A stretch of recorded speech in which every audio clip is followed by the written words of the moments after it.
Levítico 5, vamos a leer desde el 17. Finalmente, si una persona pecare o hiciere alguna de todas aquellas cosas que por mandamiento de Jehová no se han de hacer, aun sin hacerlo a sabiendas, es culpable y llevará su pecado. Traerá pues al sacerdote para expiación, según tú lo estimes, un carnero sin defecto de los rebaños, y el sacerdote le hará expiación por el yerro que cometió por ignorancia, y será perdonado. Es infracción, y ciertamente delinquió contra Jehová. Oh Dios, bendice tu palabra. Eso es todo lo que necesitamos, que tú la bendigas, que no vuelva vacía. Tú puedes hacer eso. Hazlo hoy, en el nombre de Jesús. Amén. Estos versículos nos enseñan claramente que una persona puede pecar sin darse cuenta. Y no solamente nos dice que puede pecar, sino en un sentido está dando por hecho que lo va a hacer. Pero aunque es un problema y grave, Dios nos dice cómo debemos enfrentarlo. Y eso es lo que vemos en muchas partes de la Biblia, ¿no? Dios nos habla acerca de un problema, pero luego nos habla de la solución. En el capítulo 4 de este mismo libro, nos habla de que incluso un sacerdote de los de aquel tiempo, un sumo sacerdote, podía pecar. Es lo que dice en 4, versículo 3. Si el sacerdote ungido pecare según el pecado del pueblo, ofrecerá a Jehová por su pecado que habrá cometido un becerro sin defecto para expiación. Vean, los pastores, los reverendos, los obispos, los arzobispos, el papa, todos podemos pecar. Y de hecho, todos pecamos.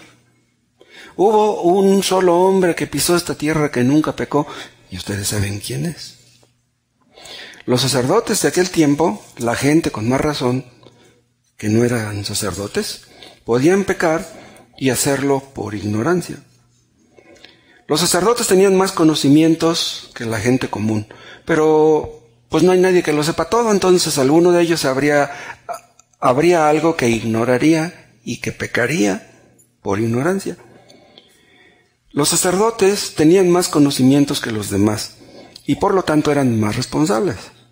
Las personas que más leen la Biblia, los que predicamos, los que tenemos más años leyendo la palabra, somos más responsables que la gente nueva, o sobre todo que la gente que no conoce las Escrituras. Los líderes de Israel tenían la obligación de conocer las Escrituras, la palabra de Dios, para aplicársela a ellos mismos y para aplicársela al pueblo. Pero era posible que aún conociendo la palabra, fallaran en algún punto, sin darse cuenta. ¿Y saben por qué? Como lo hemos visto en ocasiones. El corazón es muy engañoso. Lo dice la palabra. Es engañoso en el caso de todos.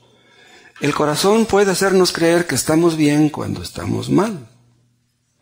Pero aun si los sacerdotes pecaban, Dios estableció un sacrificio para que sus pecados fueran perdonados. Es lo que dice en el versículo 18. Pero si los que pecaban eran gente común, gente sin instrucción, eso no significaba que su pecado no tuviera importancia. El pecado de todas las personas le importa a Dios. El pecado siempre trae consecuencias, lo cometa quien lo cometa. El pecado de un pastor puede traer más consecuencias más graves que las de una persona que no es pastor. Pero todo pecado es grave, porque se comete en contra de un Dios muy grande. Hay personas que casi no leen. Y por lo tanto, como casi no leen, tienen mucha ignorancia en muchos aspectos. Pero si pecan, eso no quita su culpa. Nosotros hemos pecado. Y tal vez en el momento que pecamos ni cuenta nos dimos. Pero aunque no nos hayamos dado cuenta, de todas maneras, pecamos. Y si después lo entendimos, después de haber pecado, ¿qué debimos hacer? Pues arrepentirnos, pedirle perdón a Dios y sabemos que Él nos perdona. Antes, cuando éramos inconversos, cometíamos pecados que tal vez no nos dábamos cuenta en ese momento que lo eran, pero ahora, ya con más luz, con más conocimiento, nos damos cuenta de lo que hacíamos. pero ya sabemos lo que tenemos que hacer. Hay personas que no conocen la Biblia, que nunca la han leído. Hacen cosas que Dios condena, pero pues no lo saben. Pero lo sepan o no, de todos modos, eso no quita que estén pecando. No quita que no estén pecando. Y estas personas, si siguen pecando y un día llegan a convertirse, pues Dios se encargará de hacérselos ver. Y aún si no se convierten, ¿saben cómo? Por ejemplo, una persona que peca toda su vida y ni conoce la palabra de Dios toda su vida, se va a dar cuenta que pecó ¿cuándo? El día del juicio. Entonces se dará cuenta que lo que hizo fue un continuo pecado. Pero pues ya de nada les va a servir entonces. Hay personas que cometen muchas tonterías, que no reflexionan, que no meditan, que no piensan en las posibles consecuencias de lo que hacen. Pero aunque no reflexionen, aunque no mediten, de todos modos su pecado trae consecuencias.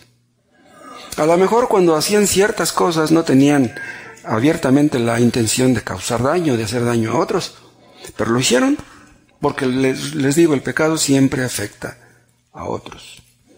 Hay personas que siempre están atareadas, piensan en su trabajo, en sus estudios, y no se detienen a meditar en si será bueno o malo lo que hacen. Que Dios nos libre de eso a nosotros. Nosotros debemos de detenernos a meditar en lo que hacemos. Para eso practicamos el autoexamen. Algunos tal vez lleguen a pensar que los pecados cometidos por ignorancia no son pecados, pero vean cómo Dios dice otra cosa. Ahora, si los pecados cometidos por ignorancia son pecados, ¿qué será de los pecados que se cometen a sabiendas? O sea, sabiendo que son pecados. ¿Cómo verá Dios el pecado de las personas que tienen 10 años leyendo la Biblia? 20, 30, imagínense. Vean Lucas en el capítulo 12.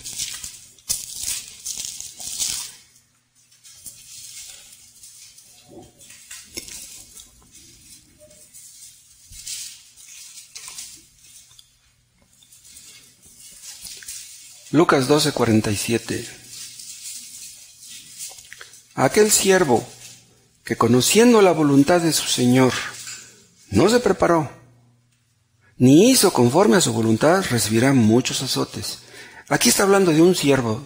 ¿Quién es ese siervo? ¿Saben quién es ese siervo? Somos todos, incluso los inconversos. Dios nos hizo para que le sirviéramos, y somos sus siervos, nos guste o no. Los creyentes le servimos, se supone que voluntariamente, gozosamente. Pero Dios nos hizo a todos para que le sirviéramos. Dice, aquel siervo que conociendo la voluntad de su Señor no se preparó, ni hizo conforme a su voluntad, recibirá muchos azotes. ¿Por qué? Muchos. Porque conocía la voluntad de Dios y no la quiso hacer. Dice el 48, mas el que sin conocerla, la voluntad de Dios, hizo cosas dignas de azotes, será azotado poco. Pero vean, será azotado poco, pero será azotado. Y los azotes de Dios no son como los nuestros. Nosotros a nuestros hijos los azotamos a lo mejor con un cinturón, pero Dios no usa cinturón. Los azotes de Dios, mucho cuidado. Vean un texto en Isaías, en el capítulo 5.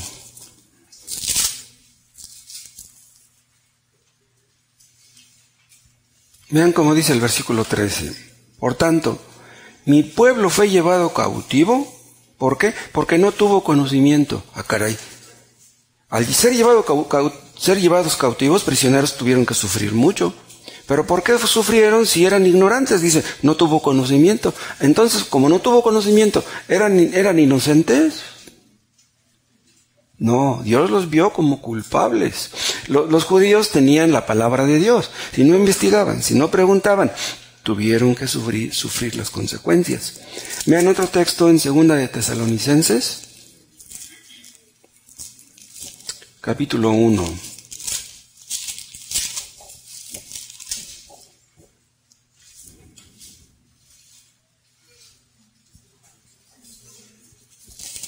Segunda Tesalonicenses 1:8. Vean desde el 6, 1:6. Porque es justo delante de Dios pagar con tribulación a los que os atribulan. Y a vosotros, que sois atribulados, daros reposo con nosotros cuando se manifieste el Señor Jesús desde el cielo con los ángeles de su poder. Aquí habla de la segunda venida de Cristo. Y vean el 8. En llama de fuego, para dar retribución a los que no conocieron a Dios. Y luego dice, ni obedecen el Evangelio de nuestro Señor Jesucristo. ¿Por qué no obedecen el Evangelio? Porque no conocieron a Dios. Entonces, como no conocieron a Dios ni obedecieron el Evangelio, ¿son inocentes? No. Dice que van a recibir retribución, pago, el castigo que ellos merecen. Aunque no hayan conocido a Dios, estas personas son responsables. Dios los ve como responsables. Vuelvan a nuestro texto en Levítico, en el capítulo 5, versículo 18. Levítico 5:18. Traerá pues al sacerdote para expiación, según tú lo estimes, un carnero sin defecto de los rebaños, y el sacerdote le hará expiación por el yerro que cometió por ignorancia. La palabra yerro es sinónimo de error. El error que cometió por ignorancia. Esta ignorancia es pecaminosa, puesto que Dios dice que es culpable esta persona. El día del juicio, nadie va a alegar ignorancia. Nadie va a poner como pretexto que fue un ignorante. Nadie. Ahora, si entre los inconversos la ignorancia es pecado, ¿cuánto más no lo será entre los cristianos? Yo les he comentado, si ustedes están leyendo y no entienden algo, apunten. La palabra que no entiendan, apúntenla. Y investiguen el significado de esa pregunta para que luego analicen otra vez el texto. ¿Qué caso tiene estar leyendo texto tras texto y no entender algo? Los israelitas tenían la obligación de conocer la ley. Estaba a su alcance. Tenían quien les enseñara. La ley era muy clara. Entonces, si ellos descuidaban el estudio por negligencia, estaban aumentando pecado sobre pecado. No hay excusa. Los que hemos creído en Cristo, tenemos la obligación de buscar la obligación de Dios para nosotros. Si no conocemos la voluntad de Dios, ¿cómo la vamos a hacer? Y si no la hacemos, ¿qué excusa tenemos? Pero si hemos pecado por ignorancia, como dice aquí el Señor, que cabe la posibilidad, bendito sea Dios, que ha provisto los medios para solucionar este tremendo problema. Si un israelita se daba cuenta que había pecado, ¿qué iba a hacer? Iba a llevar su ofrenda, se la presentaba al sacerdote, el sacerdote la mataba y él sería perdonado. Entonces, si hemos pecado, no tenemos excusa.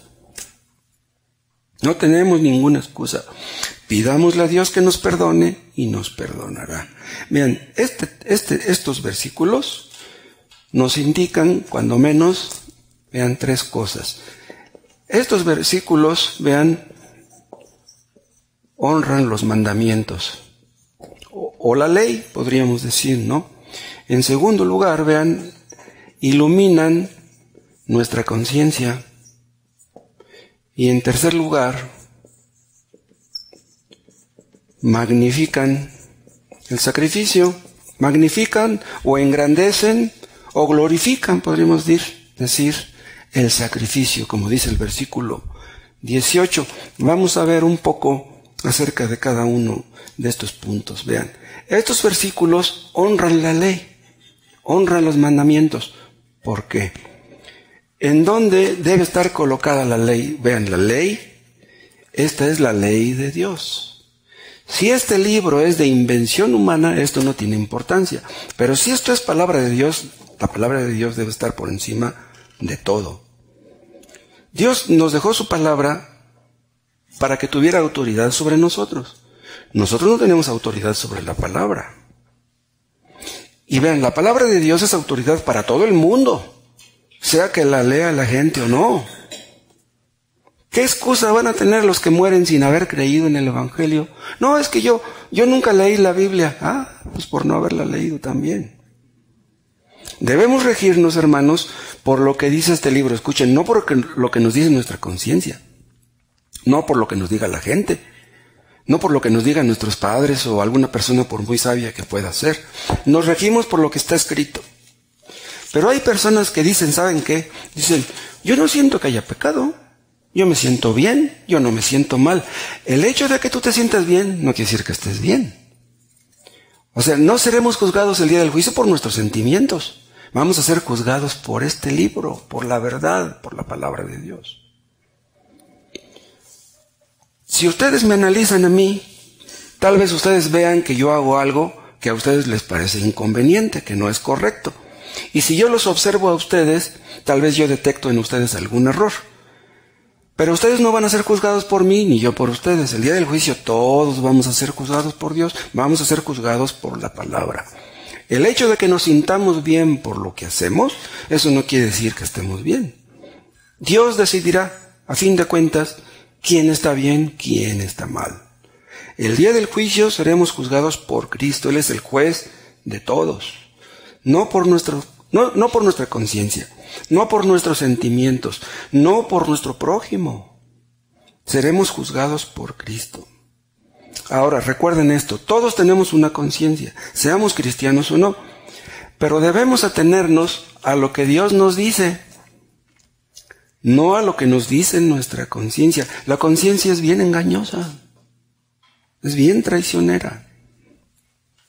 Si ustedes están haciendo algo incorrecto, Dios los está observando y toma nota. Y si nosotros nos alabamos por lo que estamos haciendo o nos sentimos bien, eso no quita el juicio de Dios sobre nosotros.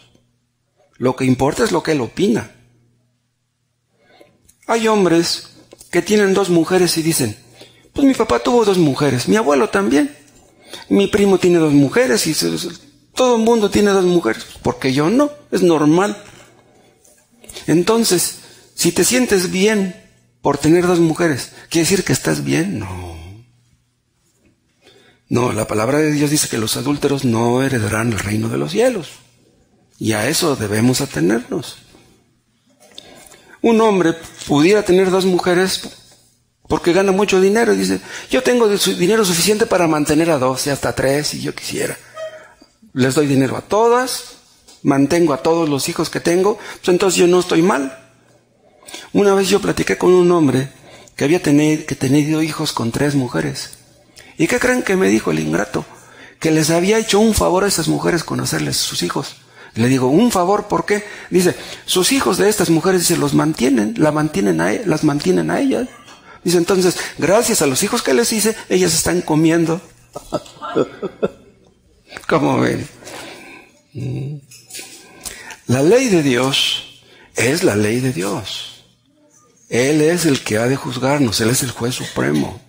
La ley de Dios, vean, tiene aplicación a todas las épocas, a todas las generaciones. La palabra de Dios no cambia, no la podemos rebajar, no la podemos adaptar a nuestros gustos o a nuestra situación. Si Dios dice que algo es malo, eso es malo. Lo dijo hace 6,000 años y lo sigue diciendo, y así será siempre. Y si los demás dicen que eso es bueno, pues tú di lo que tú quieras. Dios dice que es malo y punto. Las opiniones de los hombres cambian constantemente. Lo que dicen hoy que es bueno, mañana dicen que es malo y viceversa. Pero Dios es inmutable. Su palabra es inmutable igual.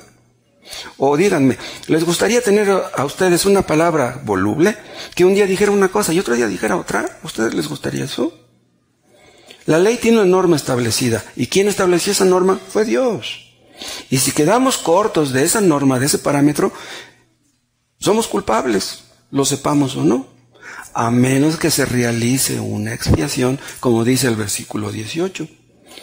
¿Por qué lo digo? Vean, supongamos un comerciante cristiano, un comerciante que vende fruta, puede decir, voy a la central de abastos, me roba el distribuidor, roba el que me vende, me roban en la báscula, pues yo voy a tener que robar también, pues no me dejan otra opción. No. Si los demás roban, tú tienes que ser honrado, tú tienes que hacer las cosas derechas, tú no te bases a lo que hagan otros.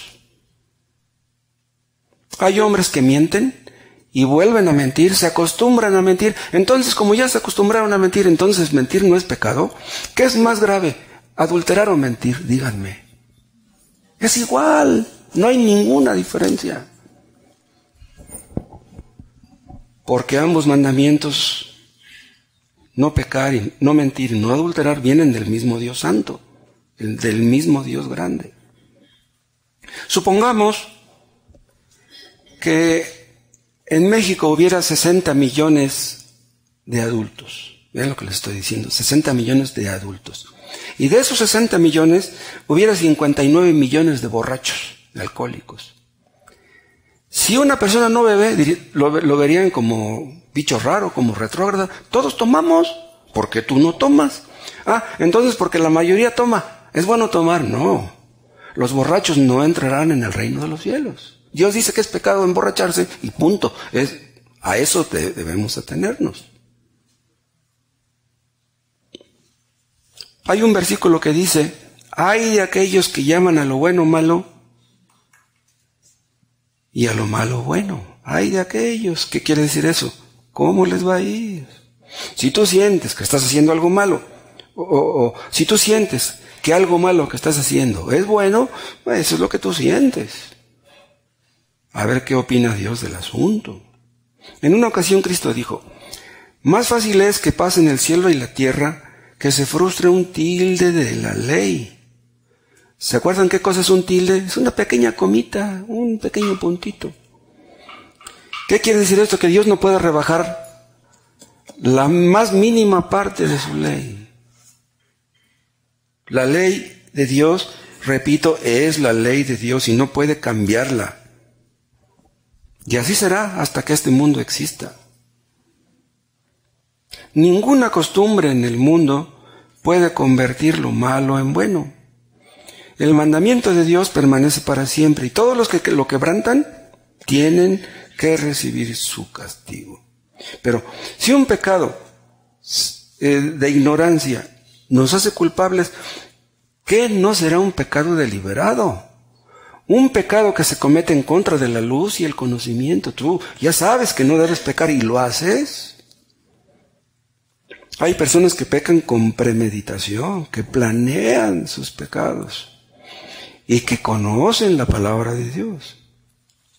Imagínense los hijos de los cristianos, a quienes sus padres les advierten, hijo, no peques, hijo, ponte a leer, busca a Dios, hijo, estás en peligro. No, no quiero, es mi vida y a ti qué te importa, yo quiero hacer lo que me plazca, no lo que tú me digas. ¿Qué será de esos muchachos? El pecado de los hijos que tienen padres cristianos, que les amonestan, que les advierten y no quieren hacer caso, ¿cómo les va a ir? Vean Deuteronomio, capítulo 21.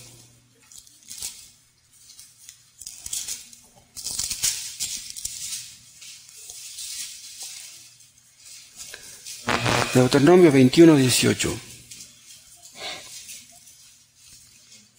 Si alguno tuviera un hijo contumaz y rebelde, ¿entiende qué quiere decir esta palabra contumaz?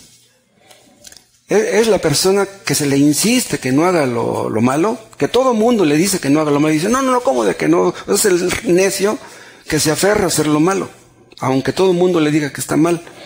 Dice, si alguno tuviera un hijo contumaz y rebelde, que no obedeciere a la voz de su padre ni a la voz de su madre, y habiéndole castigado no les obedeciere, vean, hay hijos que aunque les des de cinturonazos, vuelven a hacer lo mismo.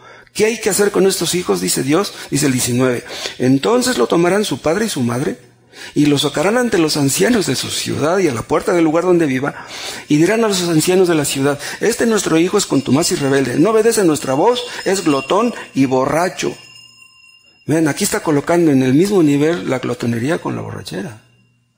Tan pecados son la una como la otra. Dice el 21. Entonces todos los hombres de su ciudad lo apedrearán y morirá. Así quitarás el mal de en medio de ti y todo Israel oirá y temerá. Imagínense que matáramos a todos nuestros hijos rebeldes y desobedientes. No. Esto sería tremendo. Hay un versículo en Proverbios que dice, el que reprendido endurece su cerviz, de repente será quebrantado y no habrá para él medicina. ¿Recuerdan qué cosa es la cerviz? Digamos que este es un toro de lidia, ¿sí?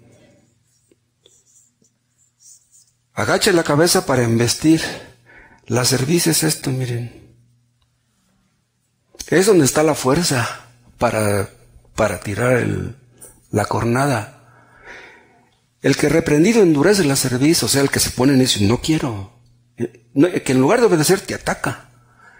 Dice, de repente será quebrantado y no habrá para él medicina. ¿No quieres obedecer a tus padres? ¿No quieres obedecer a Dios? Haz lo que gustes, pero ¿cómo te va a ir? Hay de aquellos que andan en pecado y cuando se les llama la atención se endurecen, se enfurecen.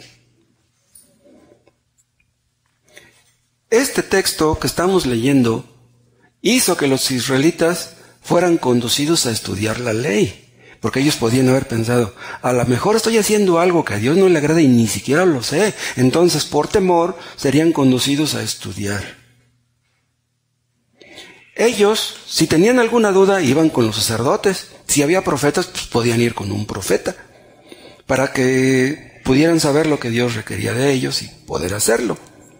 Nosotros no acudimos a ningún profeta. Se supone que nosotros leemos la Biblia con regularidad. Cuando ustedes leen la Biblia, hermanos, ¿qué buscan ahí? ¿Para qué leen? Se supone que leen para conocer la voluntad de Dios. ¿Y para qué quieren conocerla? Pues para hacerla. Si no tienen el deseo de hacer la voluntad de Dios, entonces ¿para qué la buscan? Ahora, si quieren hacer la voluntad de Dios y ya la conocen, háganla. Porque si no la hacen, entonces están en problemas. Debemos buscar la voluntad de Dios en la Biblia para nosotros, para nuestra familia, para la iglesia en general. Además, no se les olvide que Cristo ordenó que la escudriñáramos. Él dijo, escudriñad las Escrituras. No dijo, léanlas. Dijo, escudriñenlas. ¿Qué cosa es escudriñar? Pues es analizar profundamente. Busca entender el significado del texto. No te conformes con leer de corrido. Porque hay personas que leen 2, 3 capítulos diarios, pero no entienden casi nada. No les aprovecha gran cosa eso. Es mejor que leas un pequeño párrafo de unos 8 o 10 versículos, pero que los entiendas. ¿De qué vas a presumir que ya tienes 20 veces que has leído la Biblia si a fin de cuentas no entiendes nada? Leemos, analizamos, consideramos, reflexionamos, investigamos los caminos de Dios. ¿Qué es lo que Dios quiere de nosotros? ¿Y saben por qué? Porque tenemos temor de ofender a Dios. ¿O no lo tienen ustedes? Y este temor conducía a los israelitas a enseñar la ley a sus hijos. Los judíos piadosos, ¿saben qué hacían? Les enseñaban a sus hijos acerca de la Pascua, acerca del sacrificio diario, acerca de las fiestas anuales, de la adoración en el templo. Les enseñaban a memorizar las Escrituras, textos en la frente, textos en el brazo, textos en la puerta, textos en la pared, para que los textos siempre estuvieran en tu mente. Y es que aquellos judíos entendían que sin conocimiento el pueblo estaba en peligro, todas sus familias. ¿En qué peligro se encontrará la familia de un hombre que conoce la palabra de Dios, que conoce la voluntad de Dios y que no la hace, que no le importa hacerla? Los judíos antiguos, los judíos fieles, ellos sabían que el estudio de la ley y la obediencia a la ley harían que el pueblo fuera invencible. Hubo una época cuando los israelitas conquistaban puras victorias. Donde quiera que iban, vencían. ¿Por qué? Porque eran obedientes. Porque hacían la voluntad de Dios. Estaban unidos como nación y los demás hasta se ponían a temblar, las naciones vecinas. Esto quiere decir, hermanos, que si nosotros ponemos en práctica la voluntad de Dios, el diablo no se mete entre nosotros. ¿Cómo dicen los políticos? ¿Cómo dicen los del ejército? Dicen, cuando ven que hay un peligro que amenaza su unidad, dicen, debemos cerrar filas. ¿Qué quiere decir cerrar filas? Que nadie se meta, que nadie nos divida. Si ellos dicen eso, nosotros con más razón. Si estamos unidos, si somos obedientes, el enemigo no nos hace nada. ¿Será posible que en una familia cristiana, donde a Dios se le teme y se le obedece, pueda haber algún hijo endemoniado? ¿Será posible eso? ¿Cómo? No puede ser. Hay familias donde tienen hijos endemoniados. Hay familias donde hay brujerías, hay hechicerías, hay adivinación. Ahí está el diablo bien feliz. Dios nos habla por medio de su palabra y nos acusa de pecados. que no teníamos la intención de cometer, pero pues los cometimos y eso nos da mucho miedo. Nosotros sabemos que con Dios no se juega. Él todo lo sabe. Él todo lo ve. El día del juicio, hermanos, ¿vamos a llegar al cielo jactándonos de algo? ¿Presumiendo de algo? Yo pienso, ¿saben qué? Que cuando yo llegue al cielo voy a llegar como un perrito con el rabo entre las piernas, agachado. ¿Cómo es posible que yo estoy aquí? Y si alguien me pregunta cuando llegue, oye, ¿y por qué estás aquí? A ver, explícame tus méritos, ¿qué hiciste para estar aquí? ¿Qué voy a contestar? No, pues es que yo era buenito, ¿sí? Si nos comparamos con otros, tal vez tengamos algo de qué jactarnos. Pero si nos comparamos con la santa ley, perfecta ley de Dios, ¿quién puede presumir? Si nos comparamos con Cristo, ¿cómo vamos a jactarnos? Entonces pueden ustedes ver cómo estos versículos honran los mandamientos. Pero vean en segundo lugar que también iluminan la conciencia. ¿Por qué? Vean cómo dice el texto. Vuelvan a Levítico 5.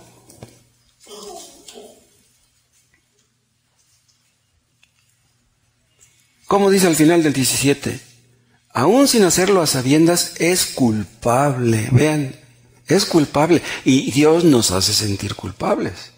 Y por lo tanto dice, llevará su pecado. ¿Quién se podrá burlar de esto? ¿Quién puede menospreciar el hecho de que Dios nos vea como culpables? Piensen ustedes por un momento los pecados que pudieron haber cometido desde que tenían uso de razón, las mentiras, los odios, las cosas ajenas que tomaron, los rencores, los celos, los pleitos, las malas palabras, los malos pensamientos, tantos pecados que cometimos, tal vez millones de pecados desde que teníamos uso de razón, pecados que nadie sabe, pecados que se irán con nosotros a la tumba, pecados de pensamiento, de palabra, de obra, palabras de ira, palabras de soberbia, chismes, calumnias, cuántas cosas habremos hecho en la vida. Pecados que tal vez se nos han olvidado. ¿Quién podrá recordar una mínima parte de los pecados que cometió? Pecados de omisión y de comisión. Dios dice que debemos amarle a Él con todas nuestras fuerzas, con todo nuestro corazón, con toda nuestra alma. ¿Quién hace eso? Siempre quedamos cortos. Dice que debemos servirle. ¿Quién le sirve como Él merece? Hemos puesto nuestro corazón en cosas vanas. Díganme si no es cierto. Hemos ido en pos de las vanidades. Se nos ordena amar a nuestros semejantes como a nosotros mismos. ¿Ustedes lo han hecho? Todos somos culpables. De una manera o de otra, todos lo somos. Algunos de nosotros tenemos muchos años leyendo la Biblia y hemos adquirido pues algunos conocimientos. Pero aún así nuestra ignorancia es mucha, no lo duden. Pero las cosas que ignoramos, vean lo que les voy a decir, las cosas que ignoramos pueden estar detrás de los pecados que cometemos y no nos damos cuenta. Nuestro pecado nubla nuestra visión, nubla nuestro entendimiento. No vemos las cosas como deberíamos y hacemos cosas que no deberíamos. Pero esa no es excusa. Yo no dudo que hemos mortificado algún pecado. Pero un pecado que no hemos ubicado, ¿cómo lo vamos a mortificar? No se puede. Pero si no hemos ubicado un pecado, eso no nos excusa. De todos modos, somos responsables. ¿Se acuerdan cuánto tiempo tardaron los israelitas en llegar a la tierra prometida? ¿Se acuerdan? ¿Dónde está?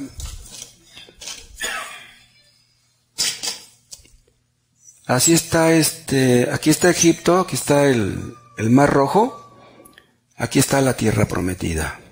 ¿Qué distancia hay de Egipto a la tierra prometida? ¿Qué distancia hay? Más o menos 400 kilómetros. Como de aquí a Acapulco. ¿Ustedes cuánto tiempo tardarían caminando de aquí a Acapulco? Supongamos que un mes. ¿Cuánto tardaron ellos en llegar a la tierra prometida? 40 años. ¿Por qué? Por desobedientes. Nosotros estamos en el mundo y por nuestra desobediencia no llegamos a la tierra prometida. Estamos en el desierto. El problema no está en la distancia. El problema está en nuestra falta de fe, en nuestra rebeldía, en nuestra desobediencia, en nuestra falta de amor. El problema no está en Dios, sino en nosotros. Dice el rey David en una parte: ¿quién podrá entender sus propios errores? Líbrame de los que me son ocultos. Ten piedad de mí, oh Dios, conforme a tu misericordia. Conforme a la multitud de tus piedades, borra mis rebeliones. Lávame más y más de mi maldad y límpiame de mi pecado. Oremos de esta manera. Otra cosa, la ignorancia de muchas personas, ¿saben qué? Es deliberada. Hay personas que leen la Biblia, pero nada más los libros que les gustan. No, es que no lo entiendo, no lo leo. Y nomás leen unos cuantos libros. Entonces, si ignoras muchas cosas, es tu culpa. Debes de leer todo. Y hay personas que si no entienden, no les importa. No, pues no entiendo, pero pues nadie lo entiende todo. Pues hay que quede. No, tú, si los demás no entienden, tú procura entender. Si los demás nada más leen 1 hora al día, pues tú lee 2 horas. Si tú te enteras que el pastor nada más lee 20 minutos, pues tú lee 1 hora. No sabes que el pastor ya no ve bien y le arden los ojos. O a lo mejor hay personas que leen, pero no buscan la voluntad de Dios para ti. Si tú no buscas la voluntad de Dios para ti, ¿cómo te la va a revelar Dios? Si no te importa la voluntad de Dios, si no quieres en el fondo hacerla, ¿por qué te la mostraría? Hay un versículo donde dice Santiago: si alguno tiene falta de sabiduría, pídala a Dios, el cual da a todos abundantemente y sin reproche, y le será dada. Pídesela. Dios te dará la sabiduría que no tienes. Si no se la pides, ¿por qué te la habría de dar? Dios se la dio a Salomón, pero Salomón se la pidió. Entonces, si no conocemos la voluntad de Dios, ¿qué excusa tenemos? Otra cosa, acuérdense ustedes que hace muchos años estaba prohibido leer la Biblia. Ahora tenemos muchas de diferentes versiones. Unas chicas y otras grandes. Pero ¿saben una cosa? A nuestra carne no le gusta mucho leer. O al menos no tanto como deberíamos. Y al diablo tampoco. Al diablo le gusta que estemos en ignorancia. Al diablo no le gusta que ustedes se sienten y que se pongan a leer. Porque sabe él del peligro que hay ahí. Porque Satanás sabe que Dios es luz y su palabra también es luz, pero como no le gusta la luz a él, quiere permanecer en el anonimato, ni cuenta nos damos que el diablo se mete también en ese asunto. Pidámosle a Dios que nos libre de una ignorancia pecaminosa y que nos saque de las tinieblas. Y supongamos que ustedes piensan que si los pecados de ignorancia son aún pecados, entonces Dios es muy duro, es muy estricto. Supongamos que Dios fuera muy estricto, muy duro, pues con más razón deberíamos de analizar las escrituras. Si ustedes trabajan para el presidente y tienen un sueldazo y él es muy estricto, pues como es muy estricto, pues mejor me vuelvo a mi chamba de albañil. No, tú aguanta el carácter del presidente y tú sigues cobrando tu sueldo. Pues ¿cómo? ¿No? Si Dios es muy duro, ¿no tiene derecho de ser como es? ¿O será Dios como nosotros queremos que sea? ¿O quisiéramos? Supongamos que la norma de Dios es muy dura, o así la ven ustedes. De todos modos es obligatoria, o que Dios la va a rebajar para que se adapte a nuestros gustos. Dios nos va a juzgar, hermanos, conforme a sus normas, no conforme a las nuestras, ni conforme a la de los vecinos. Entonces, si andamos mal, en lugar de echarle la culpa a Dios, pues debemos echárnosla a nosotros mismos. Él no tiene la culpa. Y esta doctrina que estamos considerando está de acuerdo con las leyes de la naturaleza. ¿Por qué?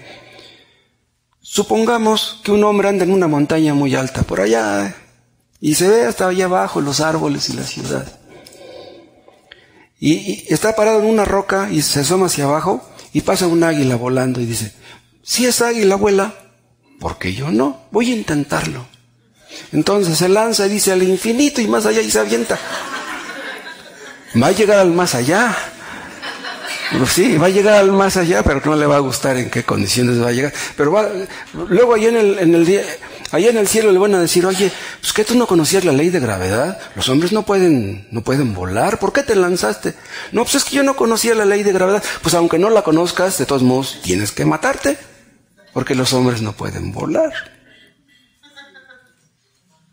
Supongamos que ustedes toman un veneno que no saben qué es veneno. Entonces, como no saben qué es veneno, no se van a morir. ¿Cómo de que no? Inténtenlo y verán.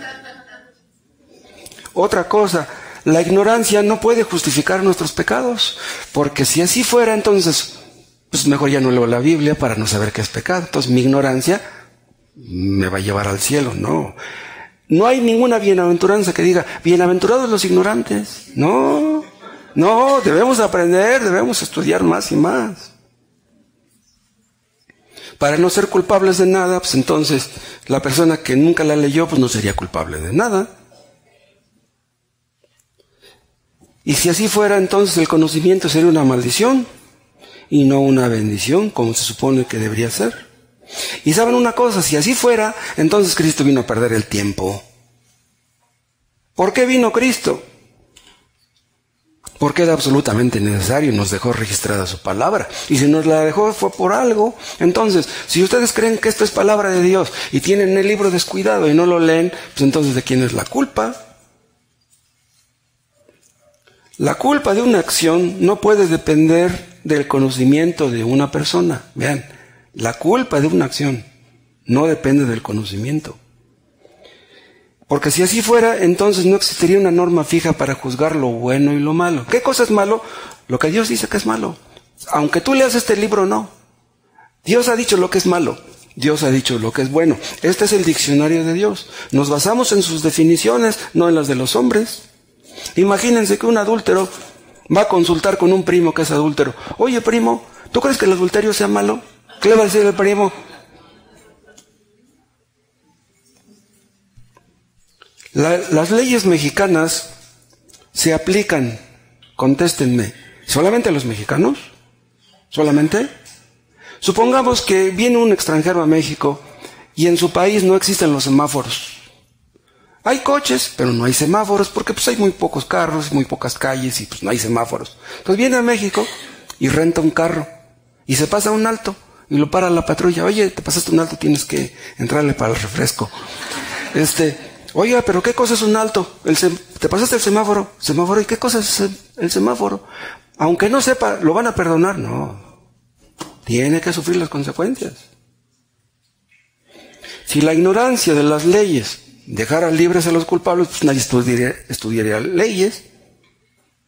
Además, otra cosa, la ignorancia de la ley de Dios es en sí misma pecado. Se nos ordena estudiarla. Vean lo que les dice Dios a los israelitas. Pondréis estas mis palabras en vuestro corazón y en vuestra alma, y las ataréis como señal en vuestra mano, y serán por frontales entre vuestros ojos, y las enseñaréis a vuestros hijos, hablando de ellas cuando te sientes en tu casa, cuando andes por el camino, cuando te acuestes y cuando te levantes, y las escribirás en los postes de tu casa y en tus puertas. Esto le dijo Dios a los israelitas por medio de Moisés. Y eso era un deber para todos absolutamente. Entonces, esto nos indica claramente que la ignorancia de la ley era un pecado. Un pecado puede ser de servir de excusa para cometer otro, no puede ser. Otra cosa, si los pecados de ignorancia no fueran pecados, ¿por qué Cristo intercede por nosotros? Díganme, ¿por qué? En Isaías 53 dice: habiendo él llevado el pecado de muchos y orado por los transgresores. ¿Quién llevó el pecado de muchos? Cristo, en la cruz. Dice, y orado por los transgresores. ¿Quiénes son los transgresores? Los creyentes. No está orando por todos los transgresores de todo el mundo. No, por los suyos. Cristo intercede por los suyos. Él no roga por el mundo. Dice, yo ruego por los que me diste. Dice Juan 17:9. Entonces, Cristo intercede por los transgresores, sea que estén conscientes de que lo son o no. ¿Entienden? Acuérdense que cuando Cristo estaba en la cruz dijo, Padre, perdónalos porque no saben lo que hacen. Pero si no hubiera pecado en una persona que no sabe lo que hace, Cristo no hubiera dicho eso. ¿Qué hubiera dicho? Padre, no te pido que los perdones, porque como no saben lo que hacen, pues entonces no son culpables. No. Eran culpables, lo supieran o no. Otra cosa, si la ignorancia no fuera pecado, entonces la obra del Espíritu Santo no serviría para nada. ¿Para qué Cristo envió el Espíritu Santo? Para convencernos de pecado. Pero vean, si eso no fuera necesario, entonces diríamos, no, pues es mejor que a una persona no sea convencida de pecado para que no sepa que anda en pecado. ¿Entienden? O sea, el Espíritu Santo nos convence que somos pecadores, porque si no nos convence de eso, no hay esperanza para nosotros. Una persona puede durar 50 años leyendo la Biblia sin convencerse de pecado. Quien convence de pecado no es el predicador, no es la gente, no son los libros, ni la Biblia tampoco. Quien convence de pecado es el Espíritu Santo. Si el Espíritu Santo no te dice que estás mal corazón adentro, no te vas a arrepentir, y si es así, no habrá esperanza para ti.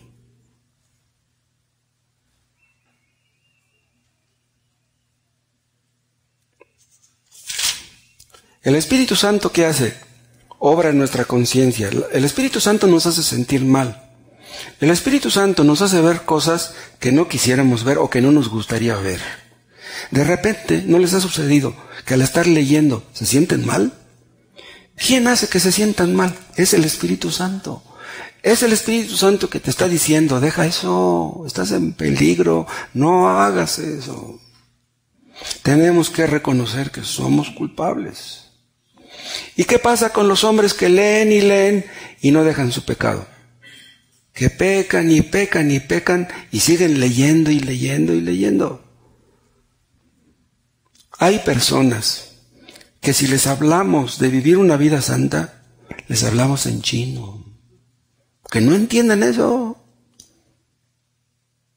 Yo me pregunto, la predicación detrás del púlpito es algo impersonal. Bueno, en un sentido, en otro sentido es personal para todos. Pero no es lo mismo que tú escuches que estás mal cuando alguien te lo dice detrás del púlpito a que te lo diga en tu cara. ¿Cómo reaccionarías si alguien en tu cara te dice que estás mal? Hay personas que si les decimos en su cara que están mal, se enfurecen. Existen niños pequeñitos que tal vez no saben bien lo que es una mentira o nadie les ha dicho, les ha advertido de las implicaciones de mentir. Pero si ustedes tienen a un niñito así de unos 3, 4 años y le dicen, mira hijo, una mentira es esto. Y si tú mientes, hijo, yo te voy a disciplinar. Yo no voy a permitir mentiras aquí en esta casa. ¿Qué va a suceder cuando ese niño mienta después? Que se va a acordar de lo que su madre le dijo. Ay, mentí. Su conciencia le va a decir, estás desobedeciendo a tu mamá, que te dijo que no mintieras. Pero existen niños que aunque les dicen que no mientan, que no roben, que no hagan esto ni aquello, se endurecen. Llegan a jóvenes, caen en el vicio, en la droga, empiezan a robar. Si los padres no enseñamos a nuestros hijos a hacer lo correcto, si no les enseñamos a obedecer, ¿quién les va a enseñar?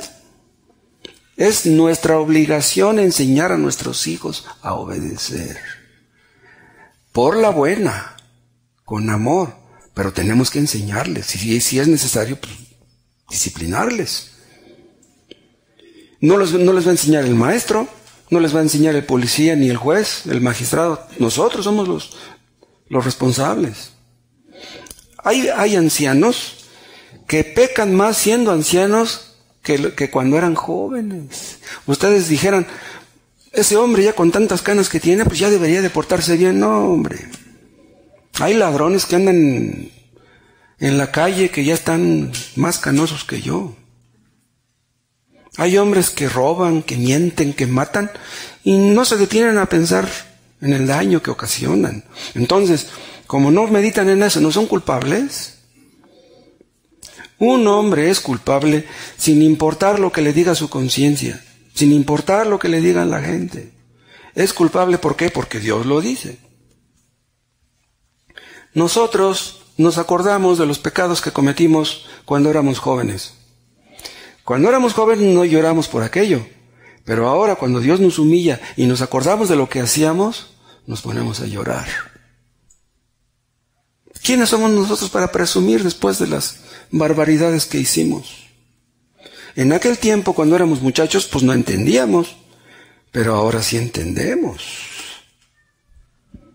Si cuando éramos jóvenes hubiéramos sabido lo que sabemos ahora, pues a lo mejor no hubiéramos hecho lo que hicimos, pero pues podría pensar alguno, como yo no sabía lo que hacía, pues entonces yo soy inocente. Pero Dios dice otra cosa. ¿Se acuerdan de John Newton? ¿Han leído algo acerca de John Newton? Es el que escribió el himno que se llama Sublime Gracia. Ese hombre, su madre era cristiana, oraba por él, pero llegó a joven y se desbalagó y andaba en los vicios. Y juntó sus ahorritos, trabajó duro y se compró un pequeño barco. Y se iba rodeando toda la costa de África y compraba negros para venderlos como esclavos en Inglaterra. Y él no se sentía mal por hacerlo. ¿Saben por qué? Porque muchos veían eso como un buen negocio. O sea, él no se sentía mal por robar, secuestrar negros y venderlos. Pero ¿qué creen? Que iba en alta mar cuando de repente llegó una tempestad y el barco sentía como que se hundía. Dice que las olas lo subían hasta arriba y luego lo bajaban hasta abajo. Dice que sintió que se moría y le dijo a Dios: Señor, si tú me salvas de esta, yo te prometo que llegando a Inglaterra voy a dejar este comercio. ¿Y qué creen? De ratito que se calmó la tempestad y quedó el mar, pero tranquilito. Llegó a Inglaterra, dejó libres a los negros y fue y se metió en una iglesia y le entregó su vida a Cristo. Y se puso a predicar. John Newton. Cuando se convirtió, se dio cuenta de todo el mal que estaba haciendo. Y saben otra cosa, todo lo que hemos dicho nos demuestra claramente que la salvación por obras es imposible. Por muchas buenas obras que ustedes tengan, tienen muchas malas. Ustedes no van a ir al cielo por las buenas obras que tengan, van a ir al infierno por las malas. Las personas que hacen buenas obras se sienten bien porque hacen buenas obras. Pero el hecho de que se sientan bien no quiere decir que estén bien. El Chapo Guzmán quiere filmar la película de su vida, cree que es una gracia lo que ha hecho. Y él quiere trabajar en la película. Estos versículos que estamos leyendo nos indica que es imposible que una persona se salve por sus obras. La ley te dice que estás mal aunque tú creas que estás bien. O aunque los demás te digan que tú estás bien. Hay padres que son ladrones que enseñan a sus hijos a robar. Hay padres ladrones que agarran a su hijo, se suben al micro y los dos roban. El día del juicio, ¿qué van a decir estos hijos? No, señor, yo no soy culpable porque mi papá me enseñó a robar. No, los dos, el papá y el hijo, van a ir al infierno. El día del juicio, un hijo no va a ser juzgado por su padre. Un padre no va a ser juzgado por su hijo. Todos seremos juzgados por Cristo. Si ustedes creen que pueden guardar la ley en la perfección, Dios los ilumine para que vean que están en un error. Nadie puede guardar la ley a la perfección. Nadie. Supongamos que un inconverso hace una buena obra. Se siente bien por hacer buenas obras. ¿Un inconverso puede hacer buenas obras siempre? Imposible. Hace buenas obras tal vez en ocasiones, pero la mayoría de las veces hace malas obras. Los que creen que la salvación es por obras, pobres, no saben el mal que hacen. Y son inocentes porque no saben el mal que hacen. No, son culpables. Por muchas buenas obras que ustedes hagan, no se van a salvar por eso. ¿Se acuerdan ustedes lo que es una buena obra? Una buena obra es lo que se hace en obediencia a la palabra. Si ustedes no hacen una buena obra en obediencia a esto, esa no es una buena obra. Si ustedes le dan dinero a un limosnero, pero no lo hacen por amor de Cristo, esa no es una buena obra. ¿No? ¿Una persona se va a salvar por darle limosna a un limosnero?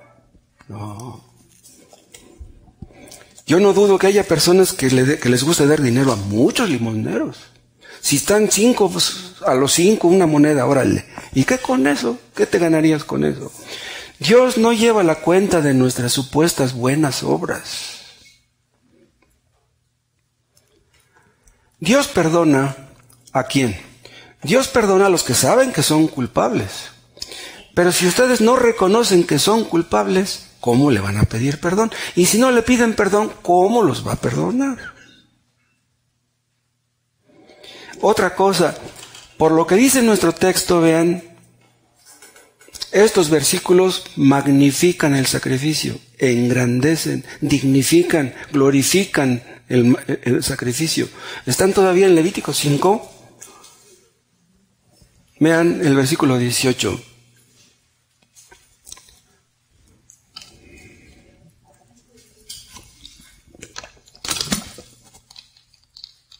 Traerá pues al sacerdote para expiación, según tú lo estimes, un carnero sin defecto de los rebaños, y el sacerdote le hará expiación por el yerro que cometió por ignorancia, y será perdonado. Vean cómo dice, un carnero sin defecto. ¿Por qué los corderos y los carneros tenían que ser sin defecto? ¿Recuerdan?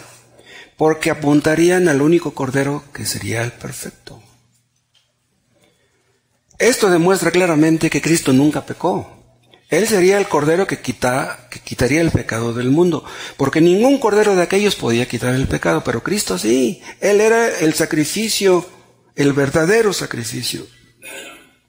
Entonces, aquellas personas de aquel tiempo, cuando pecaban por ignorancia, escuchen, no eran perdonados ocultando su pecado o negándolo, sino confesándolo, reconociéndolo y apartándose de él. ¿Sí? El perdón, ¿por qué vendría?